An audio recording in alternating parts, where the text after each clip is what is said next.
We were very excited when PCOH asked us to participate in this summit. I have to give a disclaimer that usually, the Office of Dentistry is really the only people who can really talk for the VA health system.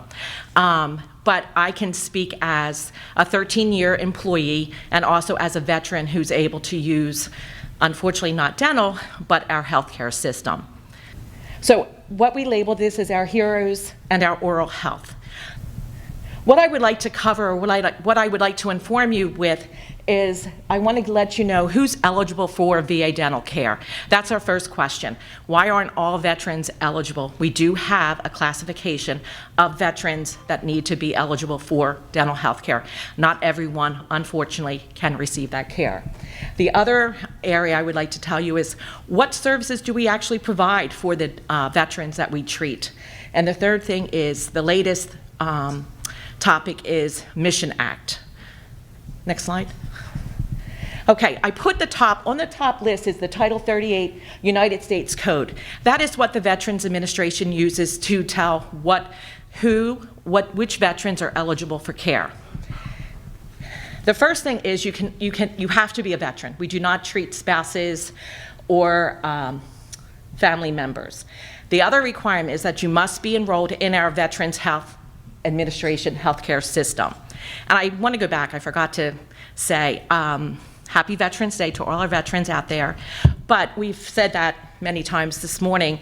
But I really want to thank the spouses, the significant others, families, for their contribution, their sacrifices that they make.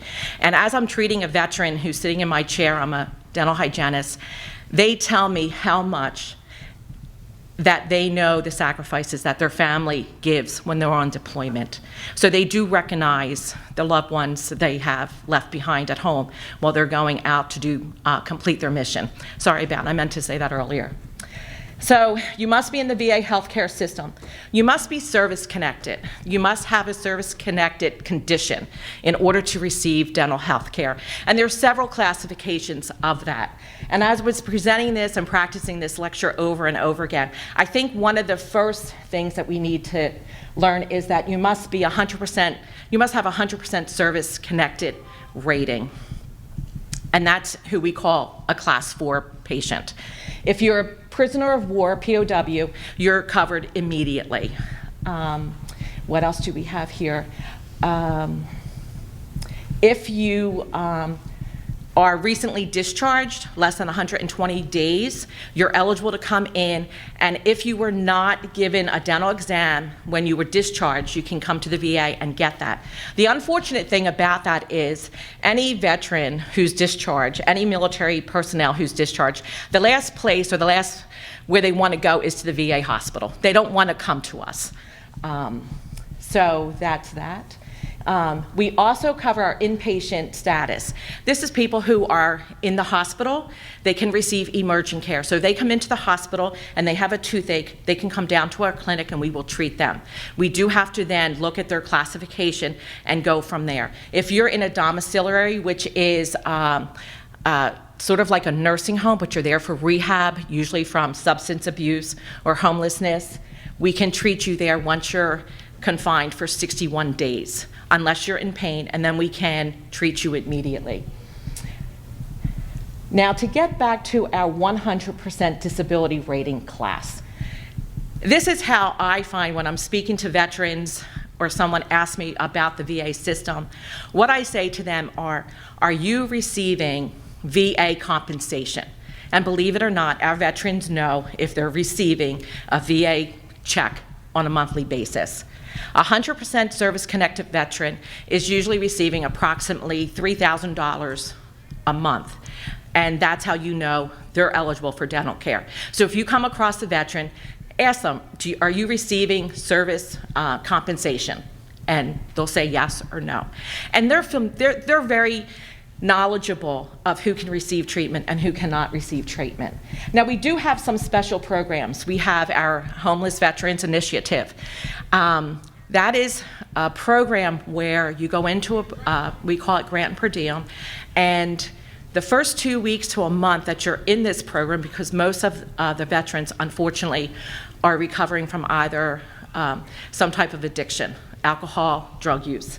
So they take their phones away from them. It's a very vigorous program. They have to do certain steps in order to be in this program. And then what we try and do is rehabilitate them. We try and get them into a work program. And then we can hopefully get them back into society, and they can contribute to the community. Our VOC rehab is really Chapter 31. What that is that if you're in school and you have dental pain, we want you to come to the VA hospital so that we can get you out of dental pain so that you can continue your education. If you're missing, if you come in and your mouth needs a lot of treatment, we will then do treatment to get you back into it. If you're missing your front teeth, we will do replacements. The next thing is our medical clearance. A lot of our veterans who might be 70% service connected need a joint replacement, hip replacement. Their classification can get switched to a class 4 while they're going through that rehabilitation time. And then we can see that veteran in our clinic. So it's really very complicated. But like I said, the best part of it is just ask them, are they getting compensated? Okay.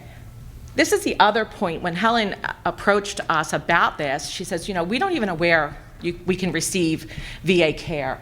We have a location at Altoona, Butler, Coatesville, Erie, Lebanon, Philadelphia, which is now known as the Corporal Michael J. Crescenz VA Medical Center, better known as the Philadelphia VA Hospital, Pittsburgh, Wilkes-Barre. We have one CBOC, and a CBOC is a community-based outpatient clinic in Allentown. And I also included Wilmington because this is what we consider our VISN. And VISN is Veterans Integrated, I knew I would forget something, services system. So a lot of our veterans will go down to Wilmington, but they end up coming back to Philadelphia because Wilmington doesn't have a lot of the specialties that Philadelphia has. The same thing with our outskirts of Coatesville and Wilkes-Barre. A lot of the veterans will come down to Philadelphia to get the specialized treatment that they need. What services can you get at the VA dental? We have general dentistry, we have emergency, we have oral surgery, we have periodontics, we have endodontics, we have prosthodontics, we have hygiene. You can get the full gambit of care if you're that 100% service-connected veteran. We will do everything. Next slide, Helen. We have a full staff of every possible position that is in dentistry we have. We have dentists, we have general practice residents, we have periodontists, prosthodontists, oral surgery residents, then we have our hygienists, assistants, expanded function dental assistants, we have a lab technician, and then we have our administrative staff to service all of our veterans. Our administrative staff is really who we refer them to if they're not for eligibility questions. There's an old saying that if you've seen one VA, you've seen one VA. The provider's philosophy is if they get through the double doors, they're getting care, and they're getting completed care, and if they're not eligible, we'll worry about that next time around. So our administrative staff is very important that they definitely give us, the accurate service connection that they have. Next slide. And we do everything. Our general dentists, they do fixed prosthesis, removable prosthesis, restorative. We do occlusal guards. Our periodontist does osteosurgery, crown lengthening. We do implants. Oral surgeons do extractions. That's the other thing. A lot of the veterans say, I'm not going to the VA because all they want to do is extract all my teeth. That is not the case. We extract cases that are not restorable, and then we will figure out a replacement for that tooth that we extract.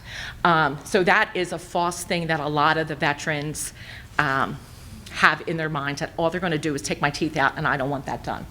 We do biopsies, we do jaw reconstruction, we treat TMJ orders.